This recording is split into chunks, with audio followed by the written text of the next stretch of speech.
Well, a hearty shalom to you, Jeffrey Seif here, working my way with you through the Torah. We're looking at Parashat Chukat, chapter 19 and 20 and on in the book Bamidbar, Numbers. Numbers is said to record the highlights of the wilderness journey, but frankly, in so many ways, it's the lowlights. It's a story of things gone wrong. Bnei Israel, the children of Israel, leave Sinai and make their way to Canaan. It just takes them a lifetime to get there. In fact, most don't get there. They got saved out of Egypt for an entrance into Canaan, and they died in between because of their unfaithfulness. Time and circumstance of people performing poorly. Have you ever noticed that it can take a toll on us?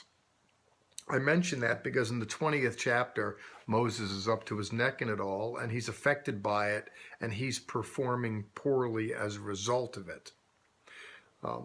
Leadership is wrought with many perils because we work with people. And it's just the nature of the beast. People can be interesting, and I'm people myself, and I can be tough to lead, I know. We all have our thoughts, our feelings, our perspectives, and in environments where we're duty-bound to obey and comply with leaders, we kind of get in line. But congregational work is so voluntary in nature, we're the more so predisposed to give voice to our variant perspective and emotions, and that stuff goes up to whoever it is that's leading, who oftentimes get pulled in various directions and invokes a lot of ire, draws a lot of chagrin. It's just the nature of leading. And, you know, ministers endeavor to hold it all together, but then people can say enough already. That's where Moses is right now. In chapter 20, we're told the congregation made their way to Kadesh. They were there before. It was a place of springs, but now they get there, it's all dried up, and people are peeved.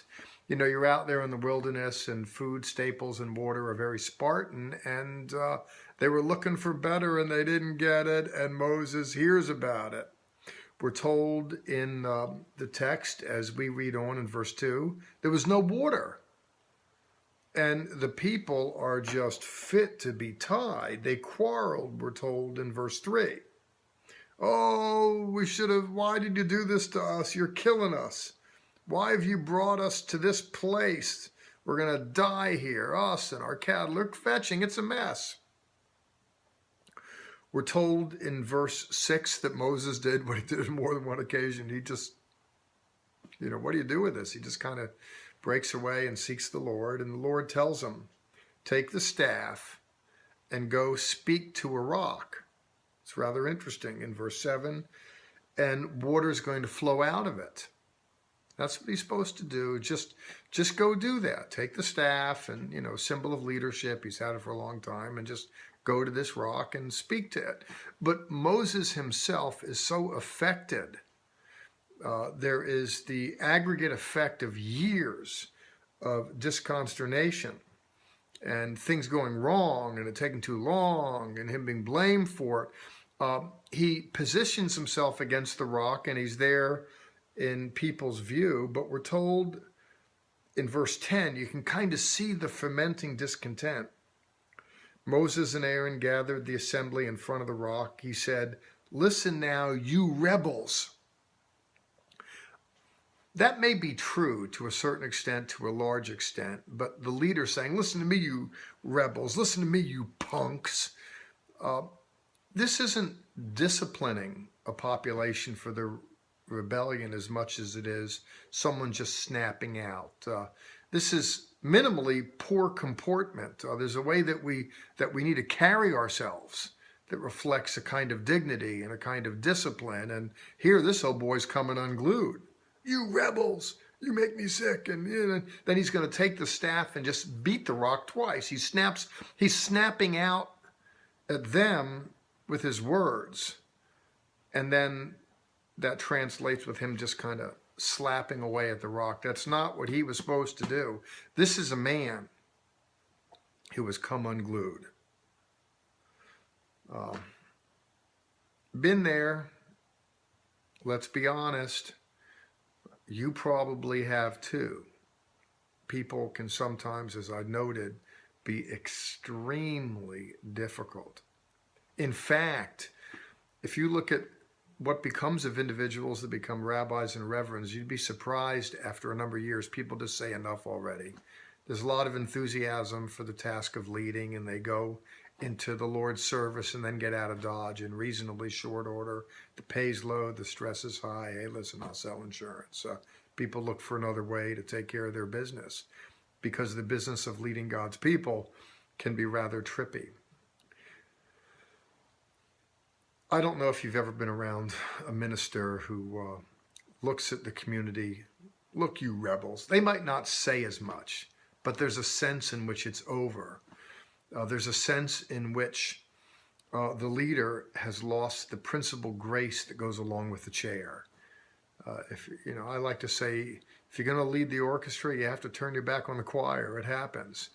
I like to say the only way to avoid criticism is to say nothing, be nothing, and do nothing. And those that are situated on leadership perches have opportunity to make decisions, and hopefully the things that we do right outperform the things that we do wrong. But truth be known, we get a little bit wrong sometime on occasion. But just with the effect of working with people in circumstance and sin, sometimes it can render the spiritual leader with like a comatose state. Grace is gone, and really they're kind of living out the profession, the vocation of leading, but the grace isn't there. And why is that? Because they've just burned so many times. They look at the people as just a group of rebels. If you are a spiritual leader and you're at that place, there are some things that you can do. Number one, you can recognize that the problem is you as much as it is them. If you're going to be a leader of people, then you're going to be a leader of sinners. And there is no church or synagogue. There's no congregation somewhere where it's a whole lot better. At the end of the day, we work with people, and people just don't have problems. Sometimes at the core, we are problems given our nature. Realizing that, are there things that we can do to keep ourselves from getting at this place? Sometimes to have a good friend in ministry to talk to or confidant helps to waylay some of the tensions that would naturally resonate within the leader. It's good to have a confidant, someone to talk to vent, to get some perspective. That's a good thing. And if you don't have, I'd encourage you to get. Sometimes a retreat is a good thing too. Just get away. Now, I know what it's like when you're a spiritual leader. It's hard to get away because you take the thoughts and anxieties with you. God knows I've done that on more than one occasion. You're just kind of twisted up inside because of people and circumstances. You can vacate the community, but you just carry those tensions along with you. And in a world of emails and texts, it just follows you wherever you go.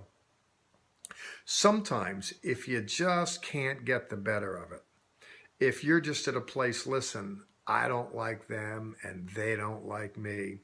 Listen, sometimes you just need to cut bait and move on. You know, Jesus said, when you go into a town, if you enter into a home and if the grace is there, stay there. But if they pull the grace back, just wipe the dust off your feet and move on. Just get out of Dodge, and don't go out angry too. You know, just find a place where your gifts will be better appreciated. I believe, we go where we're invited, we stay where we're appreciated. It's not all perfect, and we try and work through things.